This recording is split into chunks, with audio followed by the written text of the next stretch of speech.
আপনি যদি 6 মাসের গর্ভবতী হয়ে থাকেন তবে আজকের ভিডিওটি মোটেও মিস করা চলবে না। 6 মাসের গর্ভাবস্থায় আপনার দেহের ভেতরে অভূতপূর্ব কিছু পরিবর্তন ঘটবে। জানতে হবে 6 মাসে আপনার কোন কাজগুলো করতে হবে, কোন কাজগুলো করা যাবে না। জানতে হবে শিশুর দেহের পরিবর্তনগুলো সম্পর্কে। আর সব কিছুই জানতে পারবেন এই ভিডিওটির মাধ্যমেই। আপনি যদি এর চেয়ে কম মাসের গর্ভবতী হয়ে থাকেন তবে আপনার দেহে এর মধ্যে কি ঘটে চলেছে তা জানতে অবশ্যই ডেসক্রিপশন বক্স চেক করুন। ডেসক্রিপশন বক্সে আপনারা প্লেলিস্ট পেয়ে যাবেন। এছাড়াও আই বাটন ও ইনস্ক্রিনে মাস অনুযায়ী গর্ভাবস্থার আপডেটগুলো দেয়া হয়ে থাকে। Hello মামিজ, daddy's and all my lovely viewers, সকলের কাছে অনুরোধ থাকবে আপনারা যারা আজকে এই চ্যানেলে নতুন তারা অবশ্যই মা ও শিশুর স্বাস্থ্য বিষয়ক এমনই উপকারী ভিডিওগুলো পেতে চ্যানেলটি সাবস্ক্রাইব করে পাশে থাকা বেল আইকনটি ক্লিক করে অল নোটিফিকেশনে ক্লিক করে দেবেন। এতে করে আমরা ভিডিও আপলোড করার সাথে নোটিফিকেশন আপনাদের কাছেই পৌঁছে যাবে। আপনারা আমাদের Facebook page health Bangla beauty follow করুন। চলুন মূল ভিডিওতে যাওয়া যাক।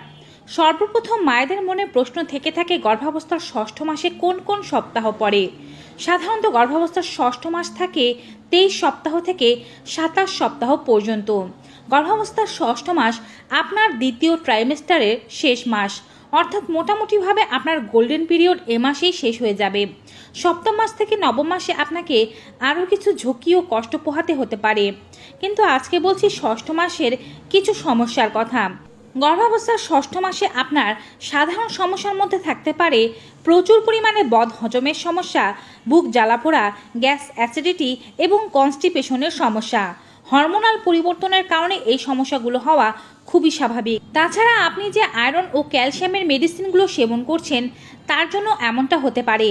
এর জন্য আপনাদেরকে যে কাজগুলো করতে হবে তা হচ্ছে প্রচুর জল পান করতে হবে, ফাইবার সমৃদ্ধ খাবার বেশি করে খেতে হবে, রাতে ঘুমাতে যাওয়ার 2 থেকে 3 ঘন্টা আগেই রাতের খাবার খেয়ে নিতে হবে, ঘুমানোর সময় মাথা ও বুক একটু উঁচু করে ঘুমাতে হবে, খাওয়ার পরপরই না শুয়ে একটু হাঁটাহাঁটি করার চেষ্টা করতে হবে, অল্প অল্প করে খাবার খেতে হবে, একেবারে অতিরিক্ত খাবার খাওয়া যাবে না। ষষ্ঠ মাসের আরও একটি সমস্যা হচ্ছে অ্যাডেমা বা শরীরে জল চলে আসা। যদিও এটি প্রি অ্যাক্লাম্পসিয়ার একটি চিহ্ন। যদি আপনার শরীরে অতিরিক্ত জল আসে সেক্ষেত্রে দ্রুত ডক্টরের পরামর্শ নেওয়া আবশ্যক। গর্ভাবস্থায় মুখে, শরীরে, হাতে, পায়ে হালকা জল আসতে পারে। গর্ভাবস্থার চতুর্থ, পঞ্চম ও ষষ্ঠ মাস বেশ আনন্দেই কাটে। এ সময় ক্ষুধার ইচ্ছা বেশ পরিমাণে বৃদ্ধি পায় এবং ক্ষুধা বেশি পরিমাণে লাগতে থাকে। বিশেষ কোনো খাবারের প্রতি প্রবল ইচ্ছা জেগে ওঠে এবং মুখরোচক খাবার খেতে ইচ্ছে করে। এই পরিবর্তনটি আপনি আপনার মাঝে খেয়াল করতে পারেন। এই সময় আপনার নাক ডাকার সমস্যা বৃদ্ধি পেতে পারে। সাধারণত গর্ভাবস্থায় হরমোনের পরিবর্তন ঘটে, ওজন বৃদ্ধি ঘটে। ওজন বৃদ্ধি আপনার ঘাড় এবং মাথার টিস্যুকে স্ফীত করে, যা নাক ডাকার কারণ হিসেবে আপনার সামনে সমস্যা হয়ে দাঁড়াতে পারে। এই জন্য আপনি খুব বেশি চিন্তিত হবেন না। গর্ভাবস্থায় নাক ডাকার সমস্যা বাচ্চা হয়ে যাওয়ার পরে কমে যাবে। এছাড়াও গর্ভাবস্থায় ডায়াবেটিস হলেও অনেকে নাক ডাকার সমস্যায় ভুগে থাকেন। রক্ত ও প্রস্রাব পরীক্ষা করাতে ভুলবেন না। এই সময়কার সমস্যার মধ্যে আরও একটি সমস্যা হচ্ছে পিঠে প্রচুর রকমের ব্যথা হওয়া। বেশিরভাগ মহিলারাই পিঠে যন্ত্রণা অনুভব করে থাকেন। প্রাথমিক পর্যায়ে এই যন্ত্রণাটি শুরু হলেও প্রসবের আগ দিয়ে এই যন্ত্রণা আরও বেশি পরিমাণে বাড়তে থাকে। বাড়তি গর্ভাশয়, ওজনের বৃদ্ধি সবকিছুই এই যন্ত্রণাকে বাড়াতে পারে। রিল্যাক্সিন হরমোনগুলো আপনার পেলভিক পেশিগুলোকে আলগা করে দেয়, ফলে প্রসবের জন্য আপনার দেহ প্রস্তুত হতে থাকে আর তার সাথে পিঠের যন্ত্রণাও বাড়তে থাকে। গর্ভাবস্থায় আপনার শারীরিক কিছু পরিবর্তন আসবে। তার মধ্যে একটি পরিবর্তন হচ্ছে আপনার পেটের এলাকায় চুলকানি শুরু হয়ে যেতে পারে এবং এখানে মার্কস বা ফাটা দাগ দেখা যেতে পারে। এই সমস্যাকে প্রতিহত করার জন্য আপনাকে নিয়মিত আপনার দেহকে হাইড্রেটেড রাখতে হবে, জলপান করতে হবে, ফাটা জায়গাগুলো না চুলকিয়ে সেখানে ভালোভাবে তেল অথবা ময়শ্চারাইজিং ক্রিম মাসাজ করতে হবে। দিনে 2 বার মাসাজ করলে ভালো ফলাফল পেয়ে যাবেন। যদি আপনি আপনার পিঠে ও শরীরে অতিরিক্ত পরিমাণে ক্লান্তিবোধ এবং অতিরিক্ত ব্যথা অনুভব করে থাকেন তবে আপনি কোনো পার্টনারের সাহায্যে অথবা পারিবারিক কারো সাহায্য নিয়ে শরীরে মাসাজ নিতে পারেন। এতে করে ব্যথা ও যন্ত্রণা অনেকটাই কম থাকে। এই সময় আপনার ঘুমবিহীন রাত্রি কাটতে পারে। হরমোনাল পরিবর্তনের কারণে এক তো বুক জ্বালাপোড়া কিংবা বদহজমের সমস্যা বেড়ে যাচ্ছে, সাথে হয়ে যেতে পারে ঘুমের সমস্যা। রাতে ভালোভাবে নাও ঘুমাতে পারেন। এছাড়াও বাচ্চার নড়াচড়া আপনার ঘুমে বাধা সৃষ্টি করতে পারে। এর জন্য আপনাকে নিয়মিত অবশ্যই চেষ্টা করতে হবে রাতে ভালো ঘুম না হলে দিনে বিশ্রাম নিতে। এ সময় আপনার শরীরের ওপরের বিভিন্ন জায়গায় নীলচে শিরা ফেটে উঠতে পারে, এগুলোকে ভেরিকোজ শিরা বলা হয়ে থাকে। আপনি যদি নিয়মিত এক্সারসাইজ করে থাকেন তবে আপনার এই শিরাগুলো অনেক কম পরিমাণে দেখতে পাবেন। এছাড়াও এ সময় আপনার শরীরের বিভিন্ন জায়গার পাশাপাশি স্তনেও ব্যাপক ধরনের পরিবর্তন আসবে। স্তন ফুলে যাবে, স্তনে ব্যথা হবে, স্তন দিয়ে তরল আসতে দেখা যাবে, কিংবা স্তনের বিভিন্ন অংশগুলো কালো হয়ে যেতে দেখা যাবে। গর্ভাবস্থার ষষ্ঠ মাসে শিশুর মাঝে কি কি বিকাশ আসতে পারেন চলুন জেনে নেই।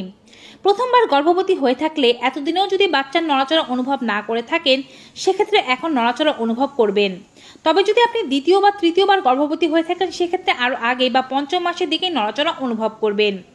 গর্ভাবস্থার ষষ্ঠ মাসে আপনার শিশু ক্রমবর্ধমানভাবে পরিবর্তিত হচ্ছে, তার দেহ বাড়ছে, ফুসফুস সম্পূর্ণরূপে বিকশিত না হলেও সে নিজে এখন শ্বাস প্রশ্বাস নিতে পারবে। শিশুর ত্বক ও পেশিগুলো পরিপক্ক হয়ে যাবে। আপনি তার লাথি ও নড়াচড়াগুলো আগের চেয়েও বেশ স্পষ্টভাবে অনুভব করতে পারবেন। শিশুর ওজন বাড়বে, সাথে বাড়বে আপনার ওজন এবং আপনার পেট। আপনি তার ক্রিয়াকলাপগুলো খুব সহজে অনুভব করতে পারবেন। আল্ট্রাসাউন্ড রিপোর্টের মাধ্যমে শিশুর মুখমণ্ডলটি এখন স্পষ্টভাবে দেখা যাবে। শিশু এখন আলো অন্ধকারের পার্থক্য বুঝতে পারে, আপনার আওয়াজ সে চিনতে পারে, বাইরের বিভিন্ন শব্দ সে শুনতে পায়। রোগ প্রতিরোধ ক্ষমতা বাড়ানোর জন্য তার রক্তের কোষগুলো গড়ে উঠছে। শিশু আঙ্গুল চুষতে পারে, চোখ খুলতে ও বন্ধ করতে পারে।